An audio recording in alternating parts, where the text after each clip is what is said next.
Bapak mau diapain, Pak? Kita diapain, Pak?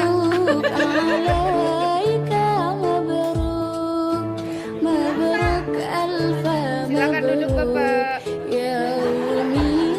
Yang keberapa nih, Pak? 50. Oh, kirain 17 tahun tadi, Pak.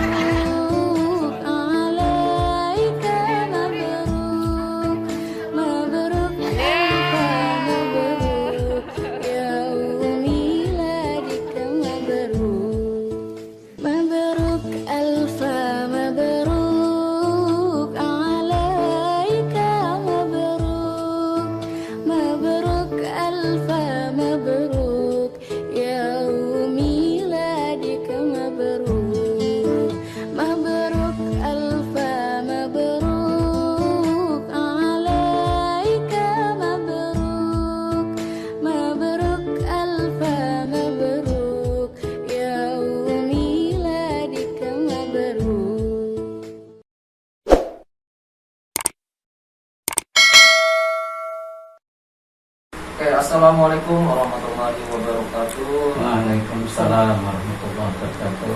Nah, ketemu lagi kita pada hari ini ada bincang-bincang santai bersama Kepala Madrasah Aliyah Negeri 4 Banjar, Bapak Randes Haji Saifur Rahman MM, yang mana beliau ini adalah Kepala Madrasah Manfaat Banjar yang menjabat dari tahun 2020 sampai sekarang. Nah, di sini kita salah satunya juga merayakan salah satu momen spesial nih, yang mana pada hari ini beliau merayakan kembali atau milad beliau yang ke 54 tahun, suatu umur yang bisa dikatakan umur emas dalam ranah kehidupan beliau dari awal beliau lahir sampai sekarang.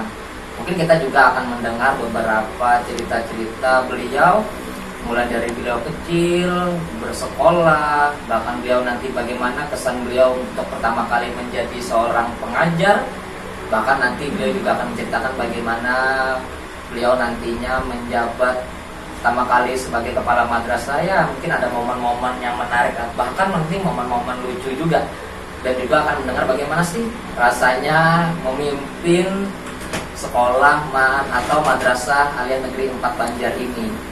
Oke, kepada Bapak dipersilahkan mungkin sedikit perkenalan juga, Pak. Beliau pian lahir tahun berapa, di mana, mungkin diceritakan, Pak, sama kawan-kawan yang ada di depan kamera. Ya, terima kasih. Bercerita ya tentang riwayat pribadi.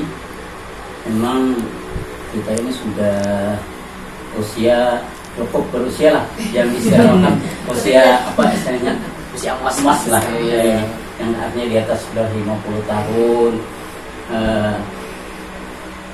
Dulu ya, waktu kita masuk madrasah itu biasanya kan diminta biodata kita, usia, tempat lahir dan tanggal lahir. Yang jelas kita waktu itu di biodata kita masuk madrasah itu tanggal 6 April 1967 dicantumkan untuk sebagai biodata kita memasuki madrasah. Waktu itu kita madrasah ada di samping rumah, yaitu madrasah swasta Al-Bustan Saniyah. Nah, itu di desa Malintang, kecamatan Gambut. Ya, itu termasuk desa lah. Waktu itu kita masa belajar itu masih belum ada listrik. Ya, jalan masih sudah bisa pakai kendaraan, pakaian sudah lumayan lah. Tapi mobil masih satu bobot lah yang bisa lewat waktu itu. Belum banyak juga, Pak ya? Ya. Masih belum banyak juga kendaraan. Ya, kendaraannya masih belum banyak itu. Ya. Mobil kadang-kadang bisa 16 lah lewat, kadang belum pakai batu lagi. Nah, yang waktu itu kita ingat ya, dari Melintang desa kita itu ke Pasar Gambut itu kurang lebih 7 kilo. 7 kilo itu kita naik jokong lah, Oh, jokong. berarti dari rumah untuk sekolah pakai jokong nggak ya? Nah, kalau dari rumah ke sekolah kita di samping rumah. Oh, sampai rumah Madrasah tadi ke itu pasar kan, itu ya? kalau ke pasar waktu itu jalan kaki bisa karena tidak terlalu jauh lah. Tapi kalau sampai ke Gambut itu biasanya naik jokong dari Oh, akses ke kota Gambutnya tuh ya? ya. Untuk beberapa tahun sempat lah kita. Tapi kalau sudah usia sekolah itu kita sudah ada pakai sepeda lah, sepeda ontel kan sekarang ini istilahnya. Ya, sepeda motor itu beberapa tahun ke depan lagi kan. Nah itu kenapa kita dulu itu masuk madrasah, karena satu-satunya yang ada di tempat kita itu hanya madrasah. SD sih memang ada, tapi kan kita sebagai masyarakat itu kan kita warga Banjar biasanya kan kalau ada madrasah biasanya kita Lebih memilih ke madrasah lah, karena latar belakang kita kan ya latar belakang kita isinya Agamis masyarakat Banjar kan pada umumnya agamis, Iya. dan madrasah itu kan pembelajaran agama penekanan itu lebih banyak daripada SD.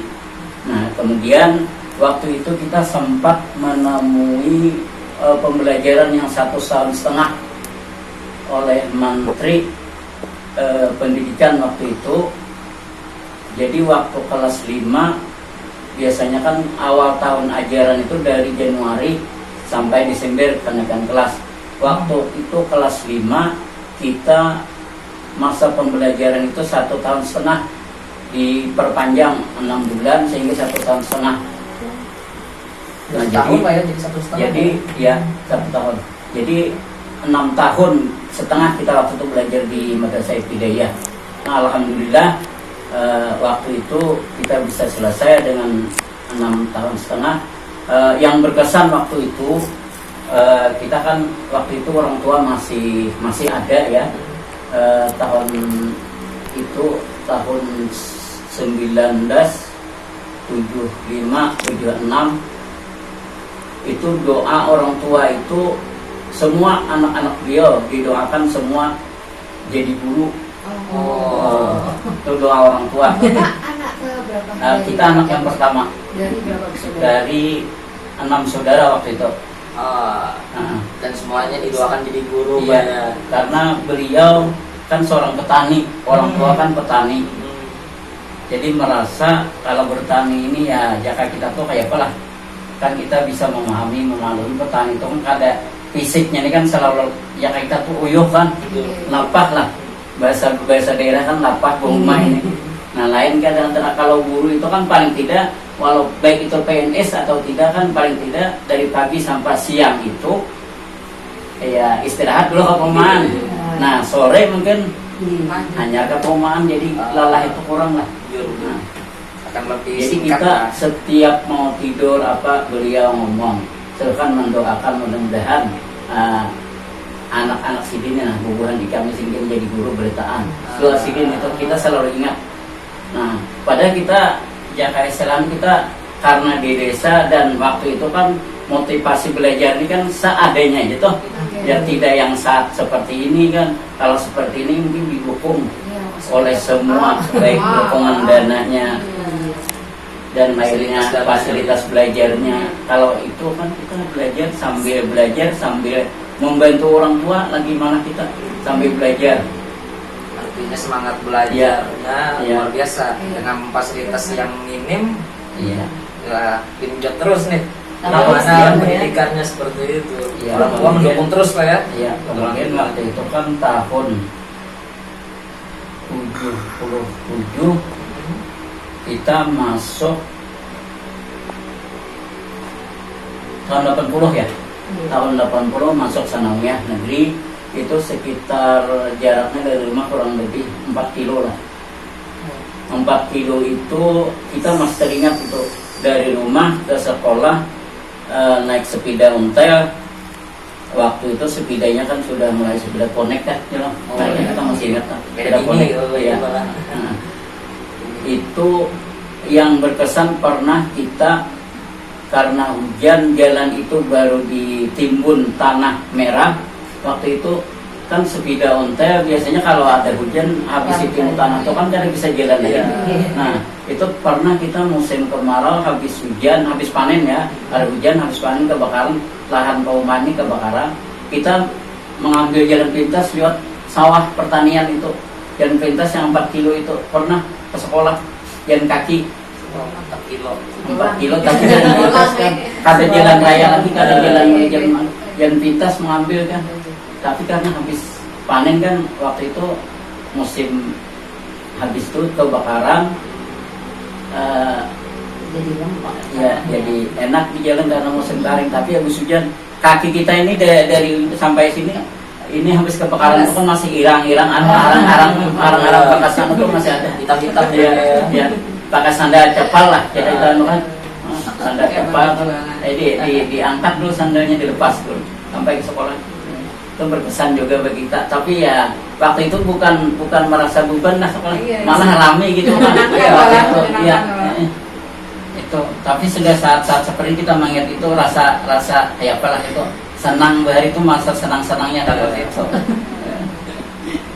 Ya bisa dikatakan walaupun jauh masih senang aja jalan-jalan sekaligus supaya karena ada kawan kan sama-sama juga kan, bukan kita sendiri gitu. Alhamdulillah. Nah kemudian tahun 80 kita masuk, 83 selesai senangnya, karena juga keinginan orang tua tadi, maka kita setelah tamat sana disuruh diminta beliau untuk melanjutkan ke PGA.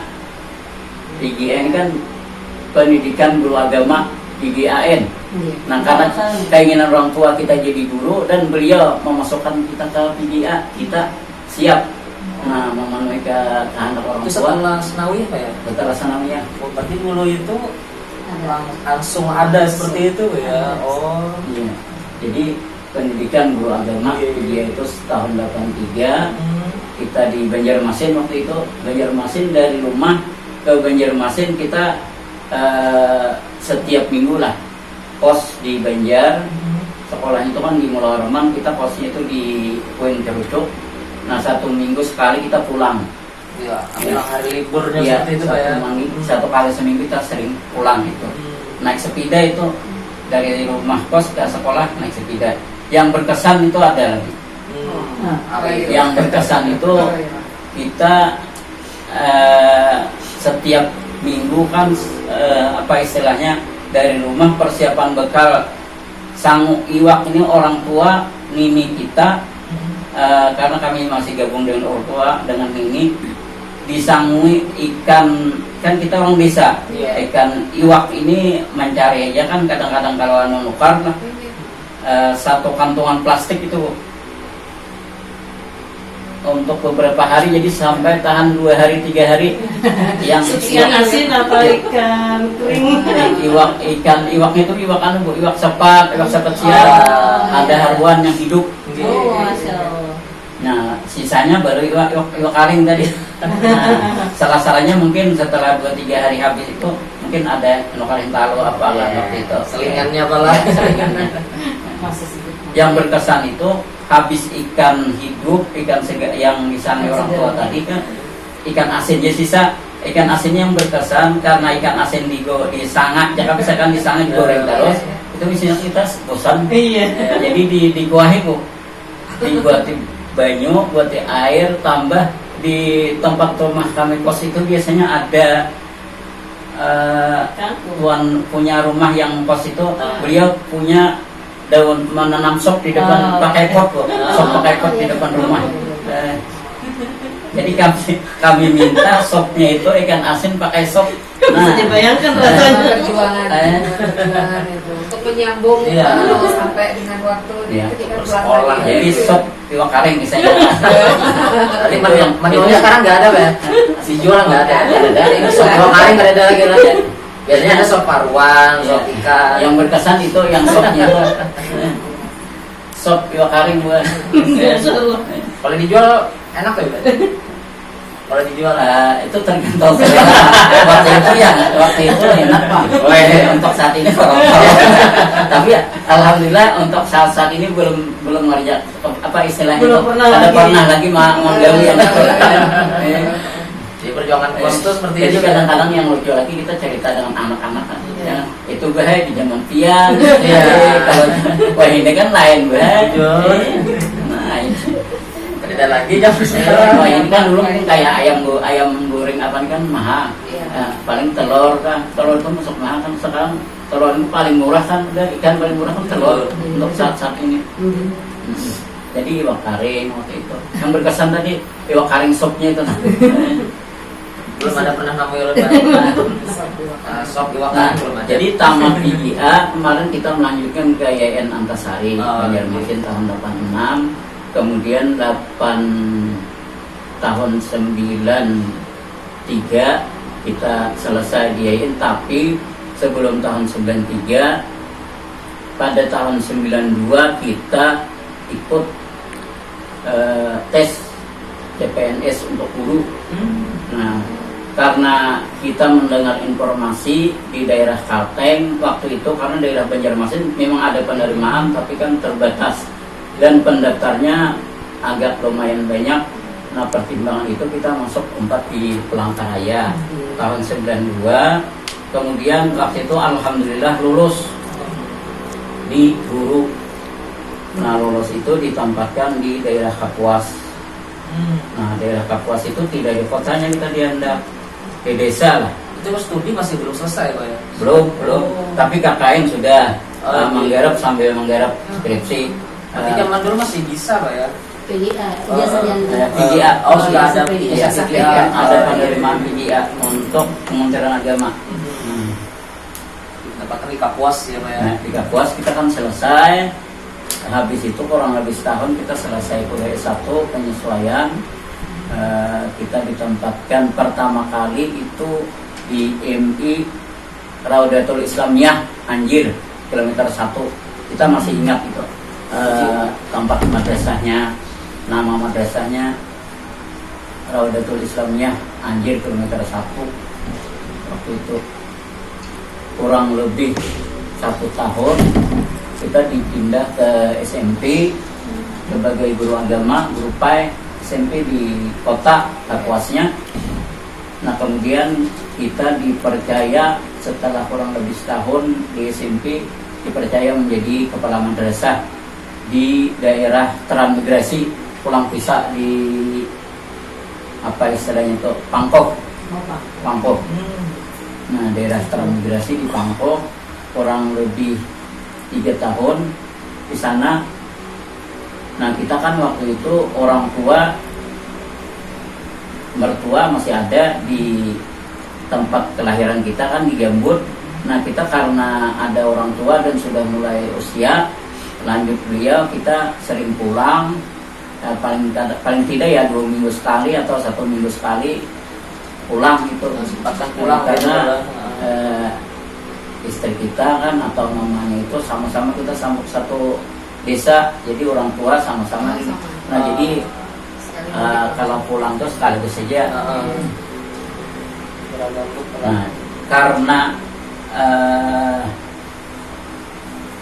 selalu pulang itu mikir-mikir coba-coba ngusul pindah gitu. Nah, akhirnya pindah ke tempat kelahiran kita di Gambut di Malintang, disetujui oleh kementerian sampai usul ke pusat. Beberapa bulan kemudian surat pindah keluar. Maka pada tahun 2004 kita pindah di MTSN Tambak Sirang 2004. Nah, setelah itu kita pada tahun 2013 dipercaya untuk menjadi kepala madrasah di Tambak Sirang. Di Tambak Sirang itu pun madrasah itu tempat kita sekolah dulu juga. Jadi ada niat ini, ada untuk mengembangkan madrasah kita dulu karena kita sekolah situ, lalu ingin mengembangkan madrasah lah. Nah, dipercaya sebagai kepala madrasah sambil niatan kita membantu madrasah dulu kita atau madrasah tempat sekolah dulu. Nah, jadi di sana kita dipercaya. Kemudian pada tahun kurang lebih ya di sana kurang lebih 6 tahun membantu di sana. Pada tahun 2019 kita dimutasi menjadi kepala madrasah di MTSN Anam Banjar, tanah yang model dulu Pak, ya di Martapura ya. Nah kemudian pada tahun 2020 kurang lebih 1,5 tahun lah di sana, Sanawiyah yang model dipindah ke Man ini ya, karena kita memang dipercaya pada apa istilahnya kita nih kan dari Sanawiyah nih kalian kalau menurut perasaan kita nih mampu kan artinya ya kita berniat lah, yang penting kita niat, mudah-mudahan karena dipercaya kita siap untuk melaksanakan tugas. Nah sampai di Man sini dari bulan Mei kemarin kita dipercaya untuk menjadi kepala madrasah di sini. Nah sedangkan di sini ya alhamdulillah juga waktu di Sanawiyah itu kan termasuk madrasah unggulan gitu, ya madrasah model kan, malah madrasah model dulu itu namanya kan, tapi sekarang sudah berubah kan MTSN Anam Banjar. Nah kita dipindah di sini di Man ini kan sudah ada Man PK-nya itu tahun 2019, tapi dengan niat kita insya Allah kalau ada kamuan ada insya Allah kita mampu ada niat itu, akhirnya kita ya, siap untuk melaksanakan karena sebagai diberikan tugas ya kita siap melaksanakan. Nah di sini yang jadi alam kita itu istilahnya sebagai madrasah Man PK, kemudian madrasah termasuk madrasah unggulan juga kan, ini masuk madrasah unggulan dan bahkan menjadi madrasah riset ya, madrasah riset. Jadi kita mudah-mudahan dengan tekad ingin memperjuangkan, mudah-mudahan madrasah bisa lebih baik, lebih maju. Nah, dengan harapan dukungan kawan-kawan lah, guru-guru dan tenaga pendidikan lainnya, kita bertiga di sana. Insya Allah kalau ada dukungan dari kawan-kawan kita, walaupun kita ini ya biasa lah, biasa kan, tapi karena dukungan kawan-kawan, insya Allah kita bisa melaksanakan. Nah harapan kita mudah-mudahan madrasah ini di Man PK Man 4 Banjar ini, karena sebagai madrasah unggulan, sebagai madrasah riset, harapan kita dengan dukungan kawan-kawan, madrasah kita bisa menjadi madrasah hebat dan bermartabat sesuai dengan harapan kita semua, bahkan bisa sampai madrasah berkelas dunia lah. Nah, itu berkelas dunia mudah-mudahan dengan dukungan kawan-kawan ya, karena tanpa dukungan kawan-kawan semua kita bekerja mungkin tidak sesuai dengan apa yang kita harapkan. Tapi kalau dukungan kawan-kawan insya Allah bisa gitu, harapan kita itu. Nah makanya kita selalu bekerja sama dengan guru, dengan tenaga pendidikan maupun yang lainnya, termasuk petugas kebersihan, keamanan, satpam dan sebagainya, karena itu termasuk mendukung untuk menjadikan madrasah kita sebagai madrasah yang hebat. Itu pada intinya itu. Berkat doa dari orang tua. Wah iya, berkat orang ya. Dari awal sampai sekarang akhirnya kabul. Ya kita kan doa orang tua juga seperti itu. Kita sampai saat ini masih terkesan lah.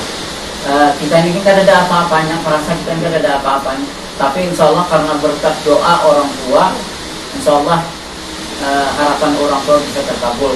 Nah, jadi kita ini sering misalnya menasihati ya, pertama istri kita kan, doakanlah anak kita itu insya Allah apa yang kita doakan, karena kita doa orang tua itu kan lebih istilahnya, kita kan mendoakan doa para wali Allah itu kan kabul biasanya. Nah doa orang tua itu lebih lagi daripada itu doa orang tua. Jadi kita berharap orang tua itu mendoakan yang sebaik-baiknya untuk anak kita. Jangan melihat keadaan. Kalau melihat keadaan kadang-kadang mungkin ini tapi kadang orang tua tetap doakan yang insya Allah. Karena nasib akan menentukan Tuhan itu sendiri lah ya. Pokoknya teruslah berdoa.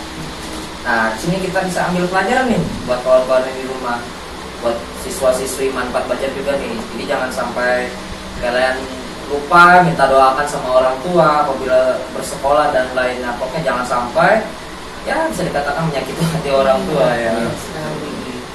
Karena kita lihat sendiri dari Bapak Kepala Madrasah, mulai dari beliau dari kecil sampai sekarang itu berkat dari doa dari orang tua beliau juga. Walaupun dengan keadaan Iya. semuanya serba terbatas. Dulu ini sebatas minim dan lainnya.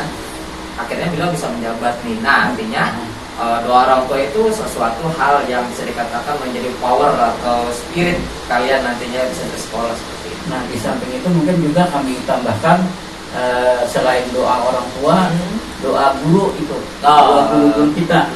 Nah, karena guru itu kan jadi walaupun tidak satu rumpun, satu rumah dengan kita, Ya. tapi doa guru-guru kita itu ya sama lah doa dengan orang tua. Walaupun ya secara kan orang tua itu lebih, tapi doa guru kita karena doa semua guru mendoakan kita, insya Allah juga Allah akan kabulkan. Karena kalau kita durhaka ataupun tidak berbuat baik kepada guru, kalau guru itu tidak ikhlas, maksudnya tidak mendoakan dan sebagainya, kita ini tidak apa-apanya juga. Karena kan ilmu yang diberikan itu dari guru, termasuk orang tua kan juga guru kita mengajarkan, mendidik kita. Nah, guru yang formal maupun yang tidak formal. Jadi doa guru itu sangat juga berpengaruh lah. Kita merasakan doa guru itu juga sangat mempengaruhi. Karena guru adalah orang tua selain orang tua di rumah seperti itu Orang tua kedua lah bahasanya, Iya, orang tua kedua. Nah, kita sudah mendengar bagaimana riwayat hidup dari Bapak Kepala Madrasah Manfaat Banjar. Ya, kita ambil petik hikmahnya, pelajarannya, bagaimana beliau dari yang belum jadi saat ini menjadi seperti sekarang ini. Kita bisa ambil petik hikmahnya, pelajarannya. Mungkin nanti kita ada bincang-bincang yang lain lagi dengan mungkin bintang tamu yang lainnya juga. Terima kasih kepada Bapak atas waktunya, dan Ibu Fatimah dan lainnya, dan Ibu Ainun juga, dan ulun pribadi juga minta maaf apabila ada salah kata. Wabillahi taufiq wal hidayah. Wassalamualaikum warahmatullahi wabarakatuh. Waalaikumsalam.